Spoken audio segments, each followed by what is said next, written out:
Good morning students. आज हम शुरू करेंगे चैप्टर सेकंड, जिसका नाम है भोजन के घटक। जैसा कि आप पहले भी पढ़ चुके हैं, अब जब रिवीजन स्टार्ट हो रहा है तो आप लोगों को जितने भी चैप्टर बताए जा रहे हैं, जो टॉपिक आपको दोबारा पढ़ाए जा रहे हैं, आपको इन्हें ढंग से पढ़ना है। और अगर किसी का कोई टॉपिक पहले रह गया हो तो अब आप इसको ढंग से समझ सकते हैं और कोई भी डाउट होने पे आप मुझसे पूछ सकते हैं।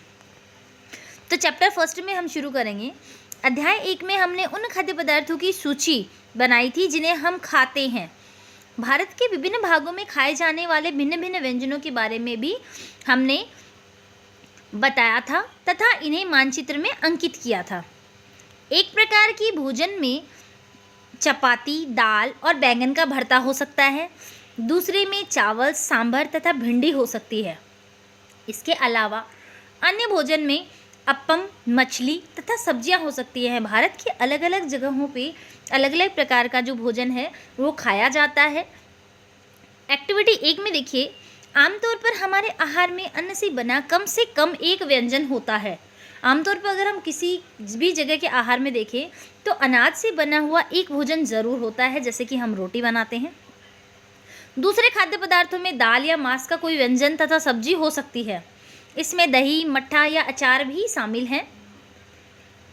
अब देखिए, हो सकता है इस तरह के आहार में कुछ उदाहरण सारणी 2.1 में दिए गए हैं। अध्याय 1 में प्रस्तावित क्रियाकलाप 2 में आपके द्वारा सारणी में दर्शाए गए व्यंजन छांटिए। इस सूची में कुछ अन्य व्यंजन भी जोड़ सकते हैं आप। सारणी 2.1 में दर्शाई गई विधि से पूरा कीजिए इसको। देखिए, अगर हम भारत की बात करें तो भारत में ही अलग अलग स्थानों पर अलग अलग राज्यों के अंदर जो भोजन है वो अलग अलग होता है। कभी कभी हम अपने भोजन में वस्तुतः इन सभी व्यंजनों को नहीं ले पाते हैं। यदि हम यात्रा में हों तब हम वही खाना लेते हैं जो रास्ते में उपलब्ध हो। हम में से कुछ लोगों ने यह संभव नहीं हो पाता कि इस तरह के विविध व्यंजन हर समय खा सके। आहार में विविध खाद्य पदार्थों के इस तरह के वितरण का कोई ना कोई आधार होना चाहिए। क्या हमारे शरीर को विशेष प्रयोजनों के लिए विशेष प्रकार के भोजन की ज़रूरत होती है? बिल्कुल हाँ। अलग अलग प्रयोजनों के लिए हमारे शरीर को अलग अलग प्रकार की भोजन की ज़रूरत होती है और भोजन के अंदर जितने भी घटक होते हैं उन सब की उचित मात्रा में आवश्यकता होती है। विभिन्न प्रकार के खाद्य पदार्थों में क्या होता है? हम जानते हैं कि प्रत्येक व्यंजन एक या एक से ज़्यादा प्रकार की कच्ची सामग्री का बना होता है।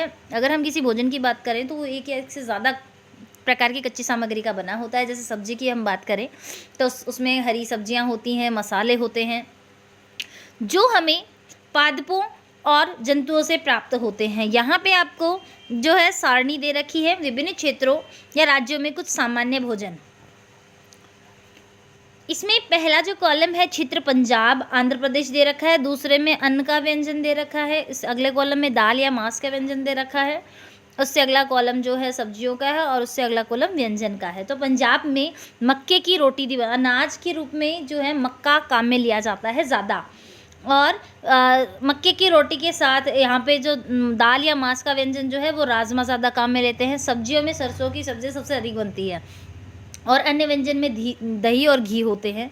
आंध्र प्रदेश की बात करें तो अन्न जो है वो ज़्यादातर चावल खाया जाता है। दाल और मांस की बात करें तो अरहर की दाल और रसम, जिसे चारू कहते हैं, का ज़्यादा उपयोग होता है। सब्जियों में कुंदरू जो है इसका ज़्यादा खाया जाता है और अन्य व्यंजन में मट्ठा, घी, अचार है, इसका उपयोग अधिक किया जाता है। अगर हम राजस्थान की बात करें तो राजस्थान में बाजरा और गेहूँ जो है इसका उपयोग ज़्यादा किया जाता है। दालों की अगर हम बात करें, दाल और मांस व्यंजन की, तो मूंग की दाल है उसका उपयोग अधिक होता है। सब्जियों में लगभग हर तरह की सब्जियां काम में ली जाती हैं।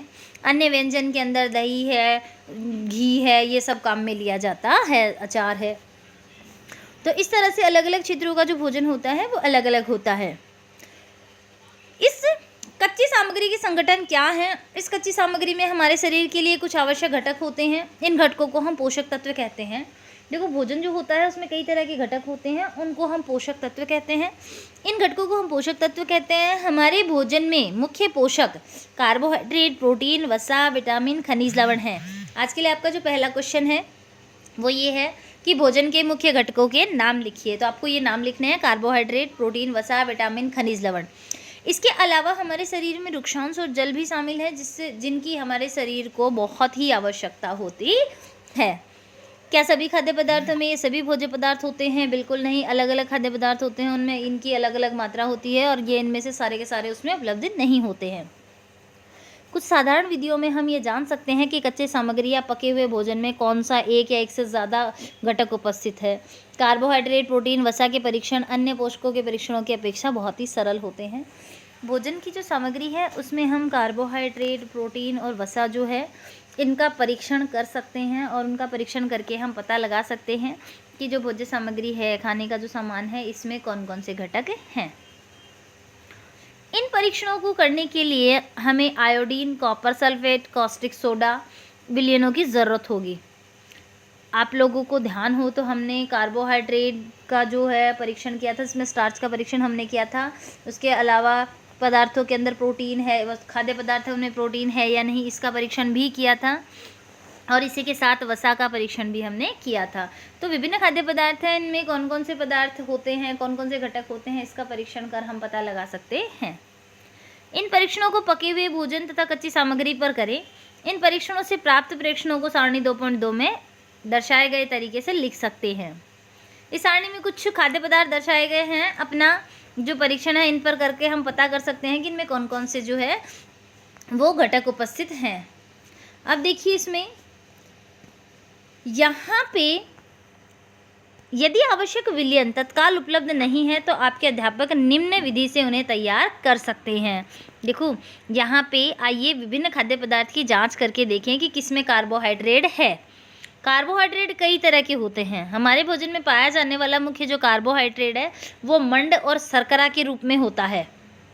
ठीक है, अब देखो यहाँ पे आयोडीन का तनु विलयन बनाने के लिए जल में आधी भरी परख नली में कुछ बूंदे टिंचर आयोडीन की मिला दें।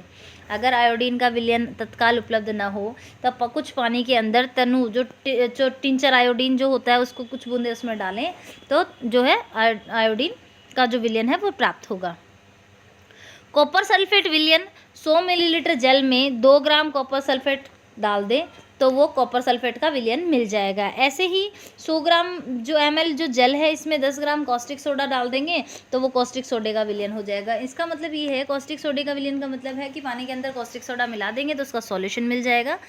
हम इनको ठोस रूप में काम में नहीं ले सकते हैं, इन्हें लिक्विड के रूप में, घोल के रूप में काम में लिया जाता है और इनका उपयोग किया जाता है विभिन्न खाद्य पदार्थों के अंदर कार्बोहाइड्रेट, प्रोटीन और वसा इनका परीक्षण करने के लिए। कार्बोहाइड्रेट के परीक्षण के लिए आयोडीन का उपयोग होता है, प्रोटीन के परीक्षण के लिए कॉस्टिक सोडा और कॉपर सल्फेट के विलयन का उपयोग होता है। आज के लिए आपका जो क्वेश्चन नंबर फर्स्ट तो मैंने आपको बता दिया है। क्वेश्चन नंबर सेकंड जो है इसमें आपको लिखना है कार्बोहाइड्रेट के परीक्षण के लिए किस विलयन की आवश्यकता होती है। क्वेश्चन नंबर 3 है प्रोटीन के परीक्षण के लिए किन 2 विलयनों की आवश्यकता होती है, नाम लिखें। Thank you.